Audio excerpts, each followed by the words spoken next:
ETF index mutual funds నేర్చుకుని stock మార్కెట్లో రాణించాలనుకుంటున్నారా? వెంటనే ఈ నెంబర్కి కాల్ చేయండి.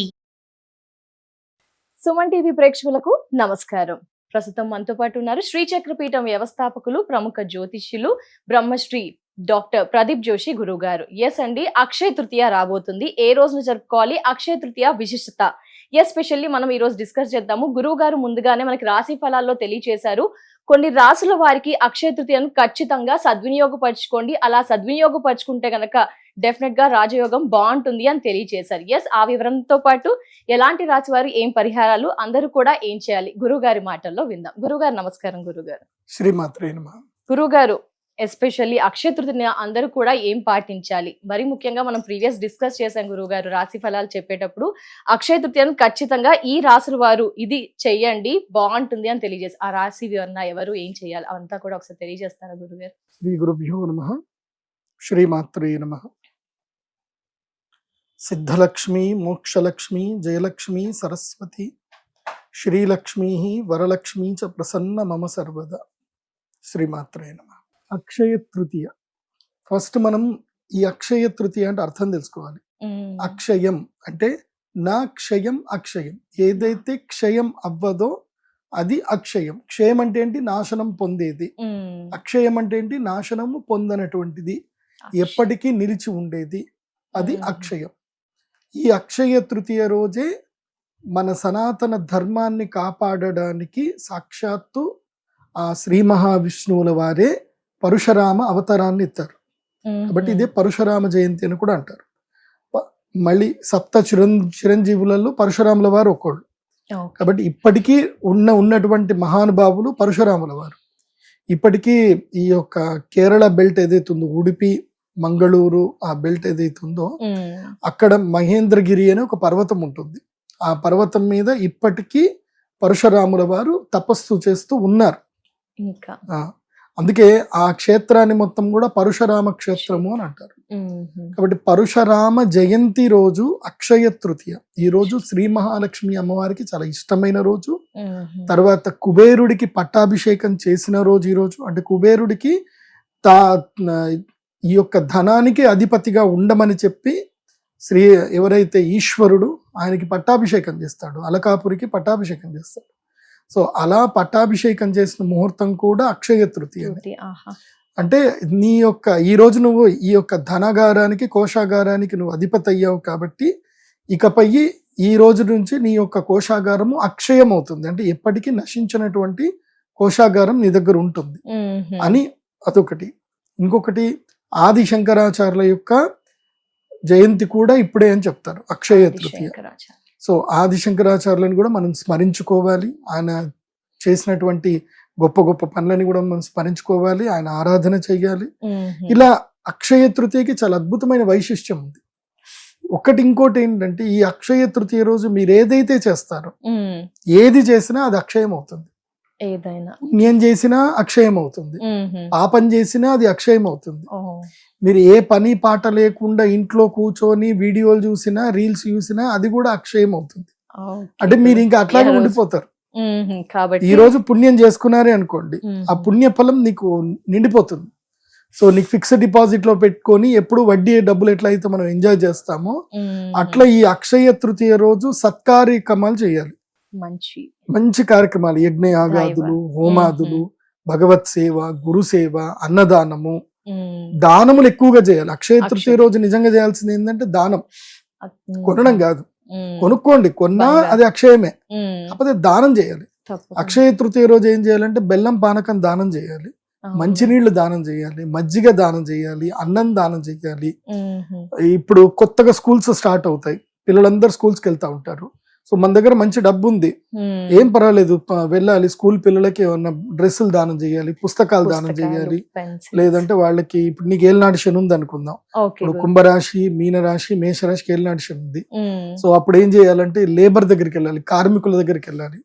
అక్షయ తృతీయ రోజు కార్మికుల దగ్గరికి వెళ్ళి మీరు వాళ్ళకి అన్నం పెట్టండి, వాళ్ళకి మన బట్టలు కొనివ్వండి, వాళ్ళకి చెప్పులు కొనివ్వండి, వాళ్ళకి పడుకోవడానికి దుప్పట్లు లాంటివి ఏమైనా కొనివ్వండి. డబ్బులు కూడా చేయొచ్చా గురువు గారు? డబ్బులు ఇవ్వకూడదు. డబ్బులు డబ్బులు అది అర్థదానం కింద అవుతుంది. ఓకే. అర్థదానం ఏమవుతుంది అని అంటే వాడు తీసుకున్న డబ్బుతోటి ఏదైనా తప్పని చేశాడే అనుకోండి, నువ్వు దాంట్లో భాగస్వామి అవుతావు. డబ్బులు ఎవరికి ఇవ్వాలి అని అంటే ఉత్తమమైనటువంటి ద్విజుడికి ఇవ్వాలి అని శాస్త్రం చెప్తుంది. ద్విజుడికి సువర్ణ దానం చేయాలి. ఈ డబ్బులు ఇవన్నీ రూపాయలు ఇవి లెక్క కాదు. ద్విజుడికి సువర్ణ దానం చేయాలి, బ్రాహ్మణుడికి సువర్ణ దానం. అది ఏ బ్రాహ్మణుడికి? సాఫ్ట్వేర్ కంపెనీలో జాబ్ చేస్తున్న వాడికి కాదు. ఎవరైతే సనాతన ధర్మాన్ని ప్రొటెక్ట్ చేస్తున్నారో, ఎవరైతే నిత్య అర్చన పూజా విధులు చేస్తారో, ఎవరైతే దేవత అర్చన చేస్తారో, ఎవరైతే దేవాలయాల్లో ముఖ్య భాగస్వామ్యులు భూమికలో ఉంటారో, సనాతన ధర్మానికి సంబంధించిన ఆచార వ్యవహారంలో ముఖ్య భూమిక పోషిస్తారో, అలాంటి వాళ్ళకి మీరు దానం చేస్తే ఏం జరుగుతుంది అని అంటే ఆ దానం వల్ల వాళ్ళు చేసే పుణ్య కార్యక్రమాలు ఉంటాయి కదా, దాంట్లో నీకు పుణ్యం వస్తుంది. ఇప్పుడు క్రైమ్ చేసేవాడికి వెళ్ళి నువ్వు దానం చేస్తే ఆ క్రైమ్ లో భాగస్వాములు అయిపోతావు. కాబట్టి డబ్బులు ఎవరికి ఇవ్వకూడదు. సువర్ణ దానము ఎవరికి ఇవ్వాలి అని అంటే బ్రాహ్మణుడికి ఇవ్వాలి. పేదవాళ్లకు, రైతులకి, కార్మికులకు, కష్టపడేటువంటి వాళ్లకు వస్త్రదానం చేయాలి, అన్నదానం చేయాలి, అలాగే విద్యార్థులకి విద్యాదానం చేయాలి. ఇలాంటివి దానం చేయటం వల్ల ఇది అక్షయం అవుతుంది. ఆ దానం అనేది అక్షయం అవుతుంది. అంటే నీకు భగవంతుడు 10 మందికి పంచే శక్తిని ఇంకా పెంచుతాడు. నీకు పంచే శక్తి పెరిగింది అంటే అర్థం ఏంది? నీ దగ్గర ఇంకెంతో ఉందనే కదా. నీ దగ్గర ఉంటేనే నువ్వు పంచుతావు, లేకపోతే పంచవు కదా. సో కాబట్టి నీది ఇచ్చే చేయి అవుతుంది. సో అలా అడుక్కునే చేయి కాకుండా ఇచ్చే చేయి అవుతుంది. అంతకన్నా గొప్ప ఇంకే ఉంటుంది. కాబట్టి అక్షయ తృతీయ రోజు దానం చేయాలి. గురుగారు, మరి అక్షయ తృతీయ అనగానే ఆడవారు కానీ ఫ్యామిలీ మెంబర్స్ ఎక్కువగా బంగారం కొనాలి ఖచ్చితంగా అంటారు. దీని గురించి ఏం చెప్తారు గురుగారు? మీరు కొనాలి మంచిది అంటారా? కొనలేని సిచ్యువేషన్ లో చాలా మంది ఉన్నారు గురుగారు, మరి వారికి ఆల్టర్నేటివ్ ఏమైనా ఉందంటారా? ఏం లేదు. నేను చెప్పేది ఏంటంటే ఈ కలియుగములో 5 ప్రదేశాల్లో కలి ఉంటాడు. ఏ ప్రదేశంలో? 5 ప్రదేశాల్లో ఉంటాడు. కలియుగానికి రాజు ఎవరు అంటే కలియుగానికి కలే రాజు. కాబట్టి అతను ఎక్కడ ఉంటాడో మనం కూడా అక్కడనే ఉండాల్సిందే, తప్పదు. బికాస్ ఇప్పుడు రాజు ఎవడైతే వాడికి వంత పట్టాలి కదా. ఇప్పుడు ఒక ముఖ్యమంత్రి ఉన్నాడు, ఆ ముఖ్యమంత్రి సరైన పనులు చేయట్లే, కానీ నువ్వు ఓపెన్ గా మీడియాలో చెప్పగలుగుతా అంటే చెప్పు. వాడి మీద ఎంత లోపల కోపం ఉన్నా ముఖ్యమంత్రిని పొగడాల్సిందే. మా ముఖ్యమంత్రి చాలా గొప్పోడు అని చెప్పాల్సిందే, లేకపోతే మంచిగా వడ్డిస్తాడు, తీసుకెళ్లి వడ్డిస్తాడు. సో కాబట్టి కలియుగములో కలి ఉండే 5 ప్రదేశాలలో 4 ప్రదేశాలు పక్కన పెట్టేసుకోండి, ఒకటి మాత్రం మీరు ఓన్ చేసుకోవచ్చు, తప్పదు, చేసుకోవాల్సిందే. అదేమిటి 4 ప్రదేశాలు అంటే, జూదం ఎక్కడైతే ఉంటుందో అక్కడ కలి ఉంటాడు, మద్యపానం ఎక్కడైతే ఉంటుందో అక్కడ కలి ఉంటాడు, స్త్రీలు ఎక్కడైతే గనక శరీరాన్ని అమ్ముకుంటారో అక్కడ కలి ఉంటాడు, ఎక్కడైతే గొడ్డు మాంసము అంటే మాంసం ఎక్కడైతే విక్రయించబడుతుందో అక్కడ కలి ఉంటాడు. మీరు వరల్డ్ లో టాప్ బిజినెస్ లో చూస్తే కనుక ఇప్పుడు ఇవే 4 టాప్ లో ఉన్నాయి. బిజినెస్ మీట్ ఎక్స్పోర్ట్ లోనూ టాప్ ఉంది, అట్లాగే గ్యాంబ్లింగ్ లో విపరీతమైన డబ్బు, చూద్దాం. తర్వాత మద్యం, ప్రభుత్వాలు ఇప్పుడు దాంతోటే మద్యాలు. సో ఇంకా కొన్ని థాయిలాండ్ లాంటి కొన్ని ప్రభుత్వాలు అయితే దాని మీదనే వాళ్ళ టూరిజం డిపార్ట్మెంట్ నడుస్తుంది. సో ఇలా ప్రపంచంలో ఈ 4తో కాకుండా ఇంకొకటి ప్లేస్ కావాలని అడుగుతాడు. పరీక్షిత్ మహారాజుని కలి అడుగుతాడు, ఈ 4 నువ్వు చెప్పావు కానీ నీ సామ్రాజ్యంలో ఈ 4 ఉండవు, కాబట్టి ఈ 4 కాకుండా ఇంకొక ప్లేస్ చెప్పండి అని అంటే పరీక్షిత్ అంటాడు, సరే ఏం కావాలి అని అంటే నేను బంగారంలో ఉంటాను అని కోరుకుంటాడు. బంగారంలో ఉంటాను, సరే ఇచ్చేస్తున్నాను, వదిలేస్తాడు, అంతే. పరీక్షిత్ మహారాజుకి నెత్తి మీద ఏదైతే కిరీటం పెట్టుకుంటాడో అది జరాసంధుడి నుంచి లాక్కొని తీసుకొచ్చిన కిరీటం, అది పాండవులు తీసుకొచ్చిన కిరీటం. ఏ బంగారంలో ఉంటాడు అంటే అన్యాయోపార్జితమైనటువంటి బంగారంలో ఉంటాను అని చెప్పాడు. అన్యాయోపార్జితం అంటే దురాక్రమంగా లాక్కొని వచ్చిన బంగారంలో ఉండాలి అని చెప్తాడు. కాబట్టి ఇప్పుడు ఈ బంగారం అయిపోయిందంటే అది ఎట్టి పరిస్థితుల్లో బంగారం నువ్వు దురాక్రమమైన ఏదైనా ఇంకా బంగారం వాల్యూ అంతే కదా. కాబట్టి కలియుగము లోపల బంగారానికి ఎప్పటికీ విలువ ఉంటుంది. బంగారానికి విలువ లేకపోవడం అనేది లేనే లేదు. భవిష్యత్తులో బంగారమే, నేను ఆల్రెడీ పోయిన సంవత్సరమే చెప్పాను, ఈ సంవత్సరం ఉగాది రాశి ఫలాలు కూడా విశ్వావసునామ సంవత్సరము ధాతువులకి కీలకమైన సమయము. వసు అంటే అష్టవసువులు, అష్టధాతువులకి కీలకమైన సమయం అని పోయిన సంవత్సరం ఉగాది రాశి ఫలితాలు చెప్పాను. పోయిన సంవత్సరం అక్షయ తృతీయకి అందరు బంగారం కొనుక్కొని చెప్పాను. పోయిన సంవత్సరం అక్షయ తృతీయకి ఎవరెవరైతే బంగారము 89,000 కొనుక్కున్నారో ఇప్పుడు వాళ్ళందరికీ మంచి ప్రైస్ లో ఉన్నారు. ఇప్పుడు వాళ్ళందరూ అక్షయంగా ఉన్నారు. అయితే ఈ సంవత్సరం కూడా కొంచెం బాధ అనిపించింది, ఇంత బంగారం రేట్లు పెరిగిపోయినాయి కదా అనిపించింది. సో లక్కీగా మనకి భగవంతుడు అమ్మవారు మళ్ళీ మన ఇండియన్ సెంటిమెంట్ తగ్గట్టు ఒక అవకాశం ఇచ్చారు. కాబట్టి ఈ అక్షయ తృతీయకి ఏప్రిల్ 19వ తారీఖు అక్షయ తృతీయ వస్తుంది కదా, దానికన్నా ముందు ఒక రోజు మార్కెట్ లో మాత్రం బంగారం ధరలు దారుణంగా పడిపోతాయి. ముందు రోజు అంటే ఇప్పుడు ఏప్రిల్ 19 రాబోతుంది. ముందు ఏప్రిల్ 19కి ముందు అయితే పక్క ఏప్రిల్ 6వ తారీఖు నుంచి తీసుకొని ఏప్రిల్ 12వ తారీఖు లోపల ఒక రోజు మంచి రోజు వస్తుంది, బంగారం తక్కువ ధరలో దొరుకుతుంది. కొనుక్కోండి, ఆ రోజు తీసుకోవచ్చంట గురుగారు. కొనుక్కోండి. నేను ఇచ్చే అడ్వైజ్ ఏంటంటే బంగారం కొనుక్కోండి. ఎట్లా కొనుక్కోవాలి అని అంటే 24 క్యారెట్లు బంగారం కొనుక్కోండి. అంటే బిస్కెట్ బంగారం కొనుక్కోండి. 24 క్యారెట్స్ అయితే మీకు తరుగు మజూరి ఏది పడదు. ఓకే, 24 క్యారెట్లలో బంగారం ఎంత డబ్బు ఉంటే అంత డబ్బు పెట్టి బంగారం కొనేసుకోండి.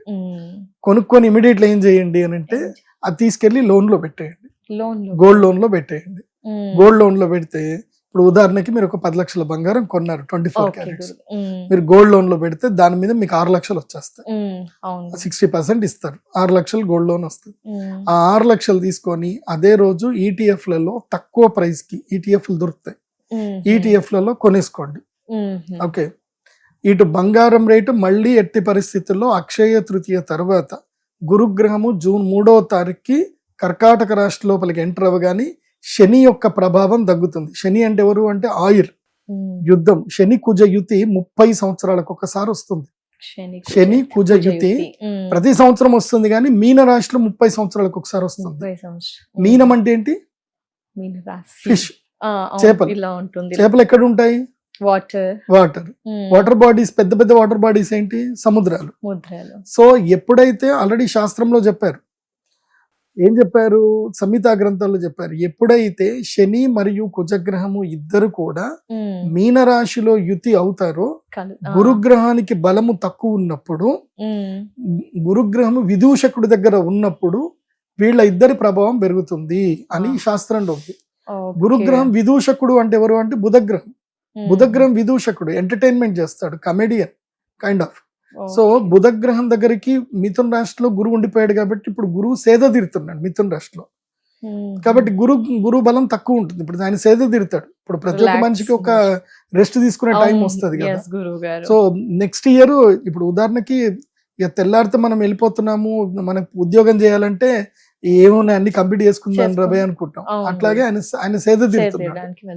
కాబట్టి ఇప్పుడు ఈ మీన రాశి లోపల శని కుజుడు వీళ్ళ యుతి ఉంటుంది. ఇది ఏప్రిల్ మంత్ మొత్తం వాళ్ళు ఉంటారు, కలిసి ఉంటారు.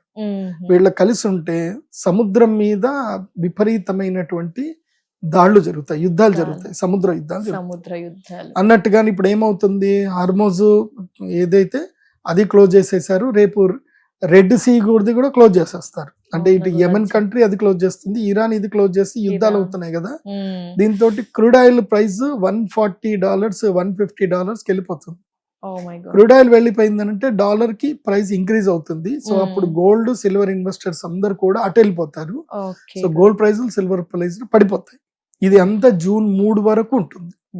మెయిన్ ఏప్రిల్ 19 దాకా లోలో దొరుకుతాయి. ఏప్రిల్ 19 నుంచి కొంచెం హై ప్రైస్ లో, అంటే మరీ అంత ఎక్కువ కాకుండా ఈ ఏప్రిల్ 19th కి బిఫోర్ ఏదైతే డిస్కౌంట్ దొరుకుతుందో ఏప్రిల్ 19 తర్వాత అయితే దొరకదు. సో ఏప్రిల్ 19 తర్వాత దొరుకుతాయి. కాబట్టి ఇటు గోల్డ్ లోను పెట్టుకొని ఇటు అది తీసుకొని ఏం చేసుకున్నామంటే మనము ఈటీఎఫ్ కొనుక్కున్నాం అనుకోండి, ఇటు ఈటీఎఫ్ ప్రైస్ పెరుగుతుంది, అటు మనం కొన్న గోల్డ్ ప్రైస్ పెరుగుతుంది, రెండు పెరుగుతాయి. ఇదేముంటుంది, మామూలు వడ్డీ పడుతుంది, గోల్డ్ లోన్ వడ్డీ. అది వడ్డీ కట్టేసుకొని సంవత్సరం తర్వాత మీరు విడిపించుకున్నారనుకోండి, సంవత్సరానికి అదే బంగారము నాకు తెలిసి నెక్స్ట్ ఇయర్ అక్షయ తృతీయ వరకు 2027 అక్షయ తృతీయ వరకు 24 క్యారెట్ల గోల్డ్ 1,90,000 కన్ఫర్మ్ ఉంటుంది. 1,90,000 24 క్యారెట్లు 10 గ్రాములకి ఉంటుంది. కాబట్టి ఇప్పుడు మీరు 1,30,000కి పడి కొన్నారే అనుకోండి, 70 లక్షలు 70,000 ప్రాఫిట్ లోనే ఉంటారు. ఆల్మోస్ట్ 70 అంటే 60,000 ప్రాఫిట్ లో ఉంటారు, 1,90,000కి వస్తే. సో 60,000 ప్రాఫిట్ లో ఉంటారు. ఇక్కడ కూడా ETF లో కొంటారు ETF. కాబట్టి సేమ్ ప్రైస్ లో అది కూడా ఒక 60,000 ప్రాఫిట్ లోకి వచ్చేస్తారు, సో మొత్తం లాభం, రెండు రకాలుగా లాభాలు. లాభం వచ్చేస్తుంది. ఎస్ గురుగారు. కాబట్టి పెళ్లిలో ముహూర్తాలు ఏమైనా ఉంటే 22 క్యారెట్స్ ఇప్పుడు కొనకండి, 24 క్యారెట్స్ కొనుక్కోండి. మీరు అదే బిస్కెట్ బంగారం మీరు ఇచ్చేసి 22 క్యారెట్స్ కూడా ఆ రోజు కూడా ఏ రోజు కావాలంటే ఆ రోజు కొనుక్కోవచ్చు కదా, తగదు. బిస్కెట్ బంగారం ఏంటంటే మనకు ఒక వాల్యూ ఉంటుంది. అదే మీరు 22 క్యారెట్స్ కొనుక్కున్నారనుకోండి, అది మీరు కొనేటప్పుడే తరుగు మజూరి అవన్నీ GSTలు అవన్నీ కూడా మీరు 15% మినిమం కట్టాల్సిందే. అంటే మీరు ఎక్కువ పెట్టి బంగారం కొంటున్నారు. అవును గురువు. అది సో అదొక్కటి చూసుకోండి. కాబట్టి అక్షయ తృతీయ రోజు అయితే బంగారం కొనండి అని చెప్తా, అంతకన్నా ముందే కొనండి. అక్షయ తృతీయ రోజుకి నాకు తెలిసి డిమాండ్ ఎక్కువ పెరుగుతుంది కాబట్టి ఆ ఆ రోజు ప్రైస్ కూడా ఇంకెక్కువ అయ్యే అవకాశం ఉంటుంది. ముందు రోజే కొంటే ఆ ప్రతిఫలం ఉంటుందంటారా గురుగారు? అంటే లేదు, అక్షయ తృతీయ. అక్షయ తృతీయ రోజు మనం కొన్న బంగారం తీసుకెళ్లి అమ్మవారి దగ్గర పెట్టి పూజ చేసుకోవాలి. పూజ చేసుకో. అమ్మవారి దగ్గర పెట్టి పూజ చేయడమే మనం కొన్నట్టు. ఇంటికి తెచ్చుకోవడం అదేం లేదు. నీకు ఎప్పుడు ప్రైస్ తక్కువ ఉంటే అప్పుడు తెచ్చి ఇంట్లో పెట్టుకోండి. అక్షయ తృతీయ రోజు చక్కగా పసుపు కుంకుమ వేసి అమ్మవారి దగ్గర పెట్టి ఆ రోజు ఆభరణాలు ధరిస్తే నువ్వు ఓన్ చేసుకున్నట్టు. ఇంకా ఏం చేయొచ్చు అంటారు గురువు గారు? అక్షయ తృతీయ రోజు ఆడవారు ఇంకా ఏం చేయొచ్చు అంటారు? పూజ విధానం ఏమైనా స్పెషల్ గా ఉంటుందా? మీ స్టైల్ ఆఫ్ లో ఏం చెప్తారు? మెయిన్ అక్షయ తృతీయ రోజు ప్రతి ఒక్కరు తమ ఇంట్లో పూర్ణ కలశం పెట్టుకోవాలి. పూర్ణ కలశం పెట్టుకొని చక్కగా కలశం మీద కొబ్బరికాయ పెట్టి పూర్ణ కలశం పెట్టుకొని బంగారు మోము లేదా వెండి మోములో మహాలక్ష్మి అమ్మవారిని పెట్టుకొని అమ్మవారికి అభిషేకం శ్రీ సూక్తము పురుష సూక్తం తోటి అమ్మవారికి అభిషేకం చేసి పాలు పెరుగు తేనె నెయ్యి చక్కెర వీటితో చక్కగా అభిషేకం చేసి గంధం కుంకుమ పెట్టి లలితా సహస్రనామం చదువుతూ చక్కగా అమ్మవారికి కుంకుమార్చన చేసుకోవాలి. ఇది జనరల్ గా ప్రతి ఒక్కరూ ఇంట్లో చేసుకోవాల్సిన పనిది. ఆ రోజు మీ దగ్గర ఏ ఆభరణాలు ఉన్నా ఉన్నా అవన్నీ భగవంతుడి దగ్గర నివేదన చేసి మాకు ఈ సంపద అక్షయమగును కాక, మేము ఎన్ని జన్మలు ఎత్తినా ఏది చేసుకున్నా మాకు ఈ సంపద అక్షయమగును చెప్పి అమ్మవారికి పులిహోర ఏదైనా నైవేద్యం పెట్టి బెల్ల పానకము పులిహోర పానకం వడపప్పు ఇవన్నీ నైవేద్యం పెట్టి మీరు తినడమే కాకుండా ప్రసాదము 10 మందికి పంచండి. మెయిన్ గా ఈ రోజు దానం ఎక్కువగా చేయాలి. దానం చేస్తేనే గొప్ప. ఈ రోజు అక్షయ తృతీయ రోజు ఎంత దానం చేస్తే అంత అక్షయం అవుతుంది. ముఖ్యంగా అన్నదానం చేయండి, జలదానం చేయండి, మజ్జిగ దానం చేయండి. తర్వాత ఇంకోటి చాలా ఇంపార్టెంట్ థింగ్, ఇది జనరల్ గా అందరు చేయాల్సినవి కానీ ఒక విఐపి రేంజ్ ఒకటి ఉంటుంది అనమాట. అంటే ఇది చేస్తే ఇంకా కన్ఫర్మ్ అందులోపల డౌట్ లేదు అనేది ఒకటి ఉంటుంది. అదేమిటంటే శ్రీ మహాలక్ష్మి యాగం. అమ్మవారి యాగం చేసుకోవాలి. నేను 2018 నుంచి అక్షయ తృతీయది నేను స్టార్ట్ చేశాను. అప్పటికి ఇప్పటికి 2018లో నా యొక్క జర్నీ దాదాపుగా 10-15 లక్షలతో స్టార్ట్ అయింది. ఇప్పుడు నాకు 100 times ఐ మేడ్. అప్పటి నుంచి ఇప్పటికి నాకు ప్రేక్షకులు పెరుగుతున్నారు, అభిమానులు పెరుగుతున్నారు, నా సంపద పెరుగుతుంది. అప్పటికి మా అమ్మవారి దేవాలయం చాలా చిన్నగా ఉండే, ఇప్పుడు చాలా పెద్దగా అయిపోయింది దేవాలయం. అప్పుడు జస్ట్ కెపాసిటీ ఎంత 50 మంది కెపాసిటీ ఉండే, గుళ్ళో కూర్చునే కెపాసిటీ 50 మంది. ఇప్పుడు ఏకంగా ఒకేసారి దాదాపుగా 500 మంది కూర్చోవచ్చు, అంత కెపాసిటీ అయిపోయింది. 500 మంది కూర్చునే కెపాసిటీ ఏంది అని అంటే అది 10 times పెరిగింది. సంపద కూడా 10 times పెరిగింది. కాబట్టి మీరందరూ కూడా అక్షయ తృతీయ రోజు మా అమ్మవారి దేవస్థానానికి రండి. మేము ఎనర్జీ ఇస్తాం, అది అద్భుతంగా ఉంటుంది. అది ఆ పూజ ఈవెంట్ ఏముంటది, ఇప్పుడు ప్రతి ఒక్కరి కుటుంబంలోనూ ఒక ఈవెంట్స్ కి వెళ్ళాలి. ఒక సందర్భం వచ్చినప్పుడు ఈవెంట్స్ కి వెళ్ళాలి. ఈవెంట్స్ ఎక్కడ జరుగుతున్నాయి అక్కడికి వెళ్ళాలి. మీరు మీ ఇంట్లో ఈవెంట్ చేసుకున్నారనుకోండి, దాంట్లో మీరు ఎంజాయ్ చేసేది ఏమి ఉండదు. మీరు మీ అతిథులందరినీ మీరు సత్కరించడంలోనే ఉంటుంది. అదే ఈవెంట్ జరుగుతున్న ప్లేస్ కి వెళ్ళారనుకోండి, డివైన్ ఈవెంట్స్. ఇప్పుడు మా అమ్మవారి ఎట్లా ఉంటుందంటే అక్షయ తృతీయ సూపర్ ఉంటుంది ఈవెంట్.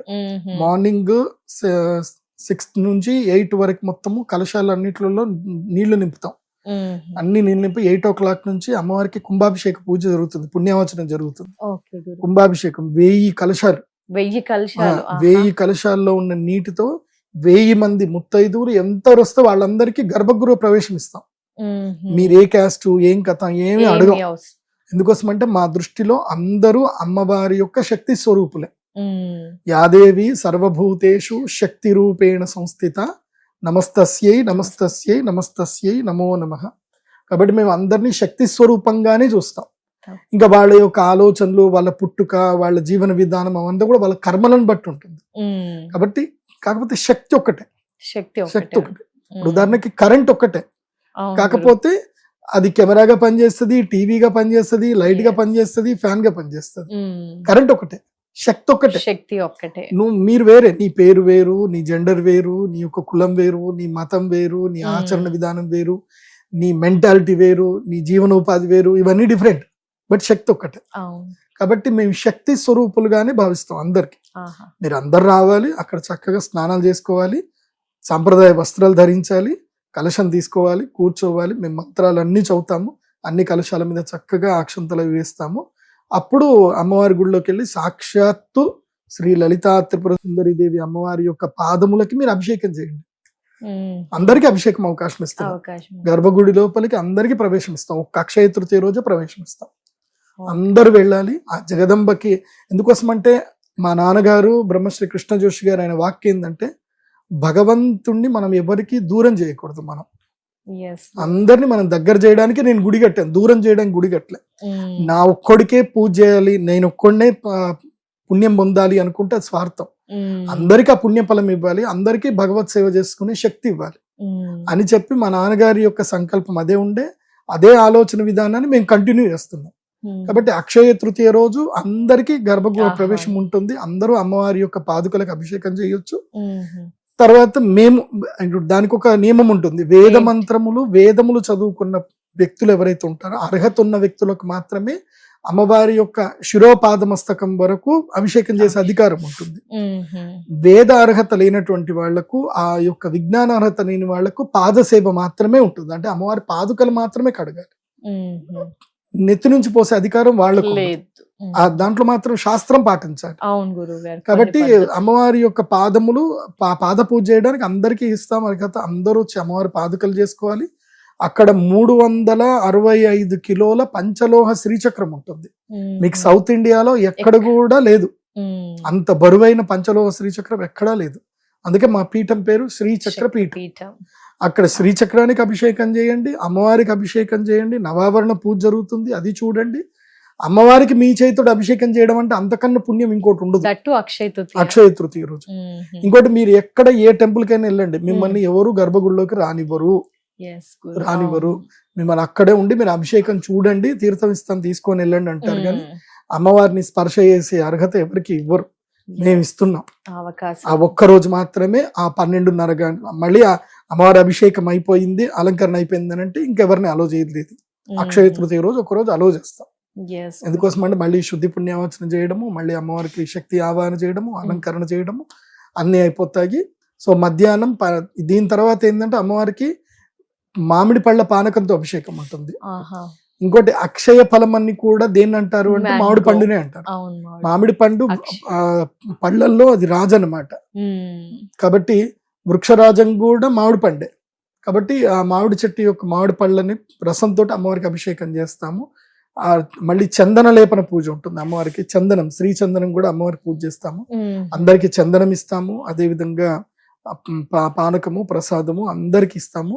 మధ్యాహ్నం వరకు భోజనాలు, అభిషేకం అంతా అయిపోతుంది.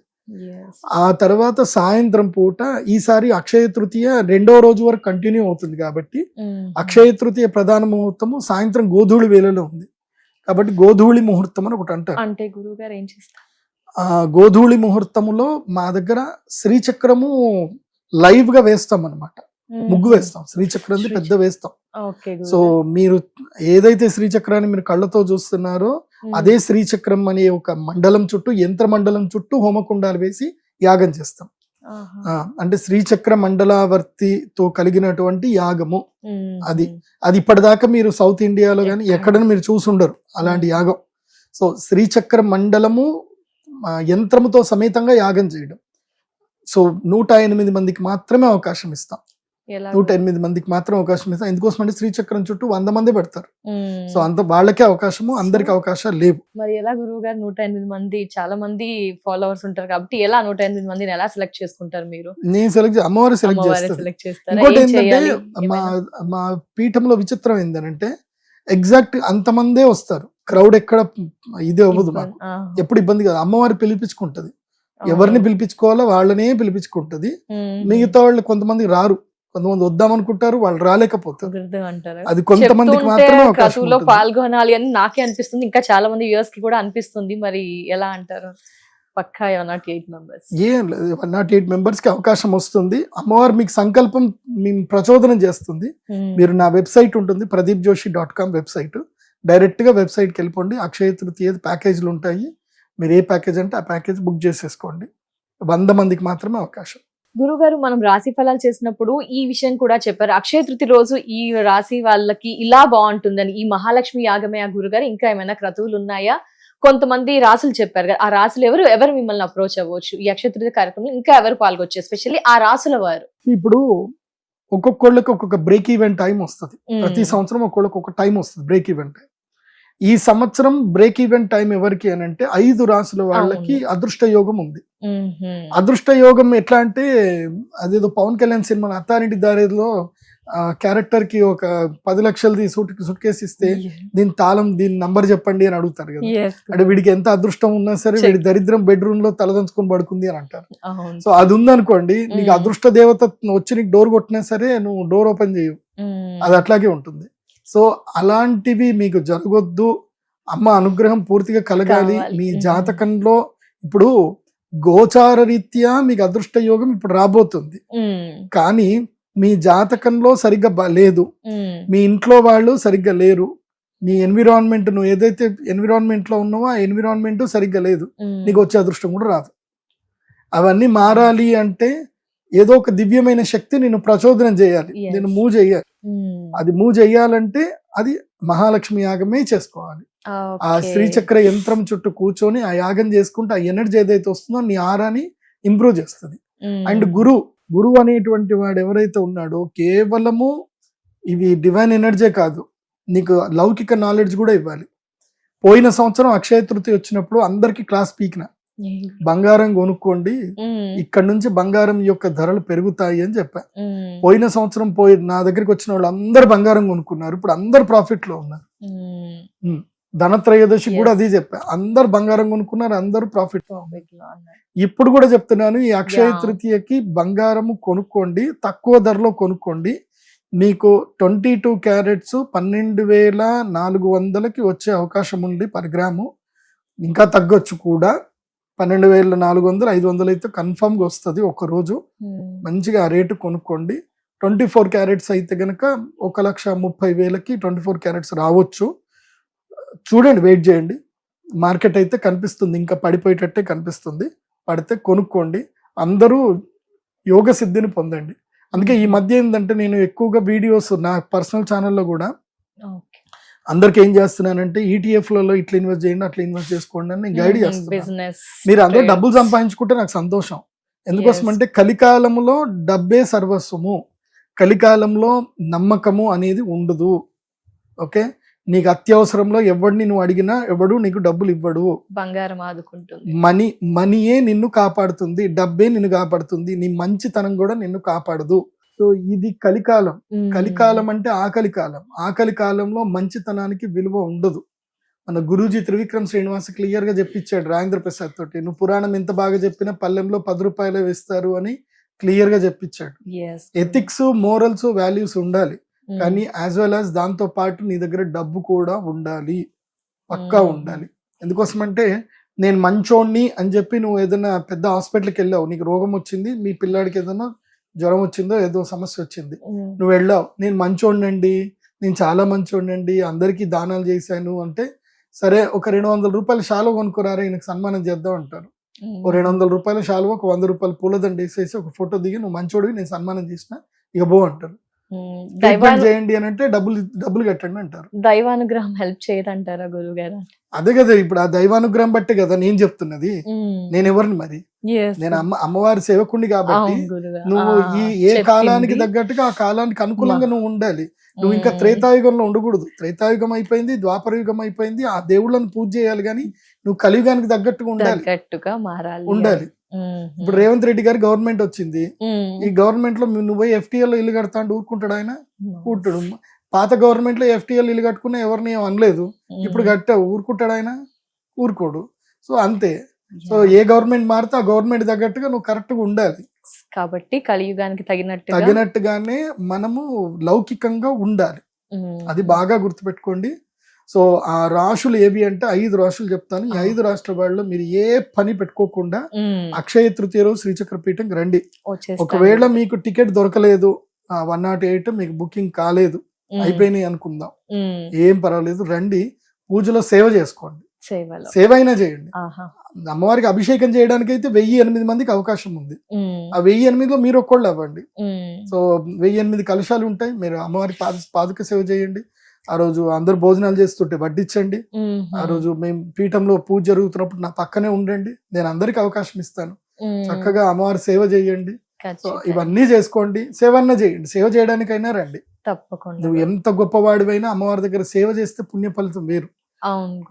కాబట్టి ఈ 5 రాష్ట్ర వాళ్ళు కన్ఫర్మ్ గా రావడానికి ట్రై చేసుకోండి. మొదలే బుక్ చేసుకోండి, ఆల్రెడీ ఇప్పటికే సగం బుకింగ్ అయిపోయినాయి. సో చూడండి, ఇప్పుడే ట్రై చేసుకోండి, వెబ్సైట్ లో వెళ్ళి బుక్ చేసుకోండి.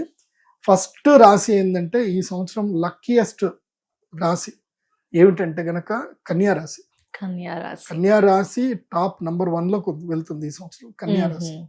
నెక్స్ట్ వృశ్చిక రాశి, నెక్స్ట్ మకర రాశి, ఆ తర్వాత మిథున రాశి, ఆ తర్వాత మీన రాశి.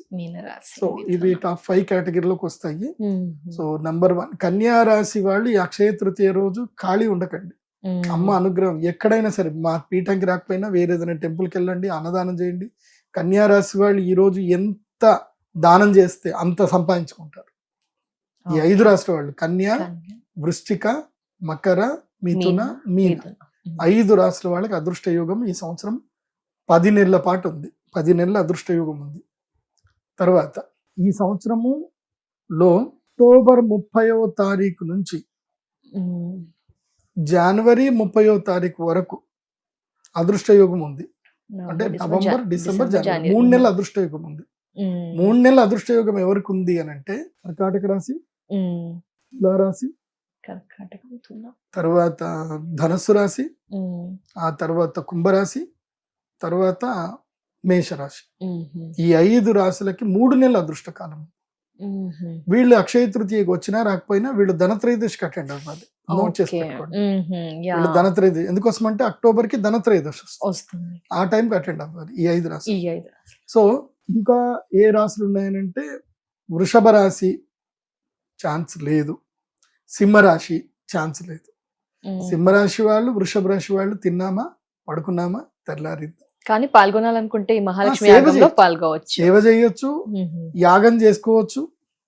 కానీ మాత్రం వస్తారండి, రాకపోతే రాకండి, మీ ఇష్టం. ఎందుకోసమంటే మీకు రావాలి అనిపించి అమ్మ పిలిస్తే రండి. నేను చెప్పేది మాత్రం 5గురికి కన్ఫర్మ్ గా రండి అని చెప్తా. ఏ 5గురికి అక్షయ తృతీయకి 5 రాష్ట్రాల వాళ్ళకి ఇన్విటేషన్ అలౌడ్. వీళ్ళకి పాస్లు ఇచ్చేస్తున్నా, ఇన్విటేషన్ పాస్లు ఇచ్చేస్తున్నా. ఎవరికి? కన్యా రాశి, వృశ్చిక రాశి, మకర రాశి, మిథున రాశి, మీన రాశి, వీళ్ళకి మాత్రం పాస్ ఇచ్చేస్తున్నా. ఎలాంటి పనులున్నా ఆపుకొని మరి రావాలి, కన్ఫర్మ్ గా రావాలి. మిగతా 5 రాశులకి ధనత్రయోదశికి పాస్ ఇస్తున్నాను. సో ఈ మిగతా ఈ 2 రాశులకి ఏంటంటే మీ ఇష్టం. ధన్యవాదాలు గురుగారు. అక్షయ తృతీయ యొక్క విశిష్టత తెలియజేశారు. శ్రీ మహాలక్ష్మి యాగం గురించి కూడా పూర్తి వివరణ, మీ ఆధ్వర్యంలో జరిగే క్రతువు గురించి కూడా చాలా చక్కగా వివరించినందుకు ధన్యవాదాలు గురుగారు. నమస్కారం. శ్రీమాత్రే.